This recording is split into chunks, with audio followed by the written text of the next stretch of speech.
A lot of athletes want to learn how to do a proper back whip, but it's not that complicated.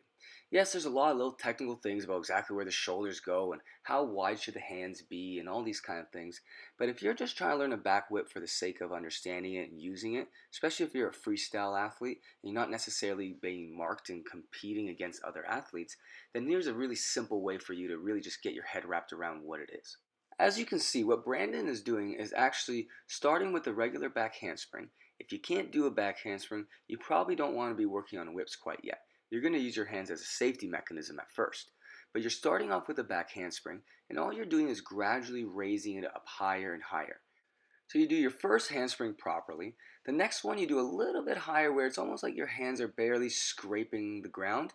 Then you go a little bit higher to the point where you feel like it's a really bad back layout that just over rotates. Then you start thinking about popping it upwards and you get a nice layout. What you can start to see is that it is on the same continuum, the same structure where you do round up back handspring to a back whip to a back layout.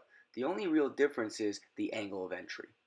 This definitely is an oversimplified version, but it'll get you at least started. We do have another tutorial on more mechanics of how to do a back whip, where exactly the feet should go, when should the arms move, but please check that out a little bit later. Right now, we just want to make sure that you understand the concept.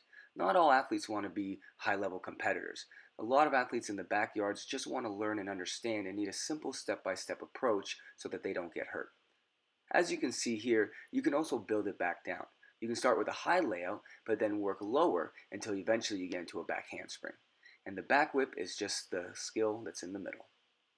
If you're going to try to learn this and not be in a professional facility, please still put some mats around, try to get some cushions or even some blankets, something to soften up the landing on the ankles. You can see that there's a lot of force going into those ankles when they land. You don't want to be doing that on concrete for the first time. And that pretty much covers it, guys. Have fun, be safe.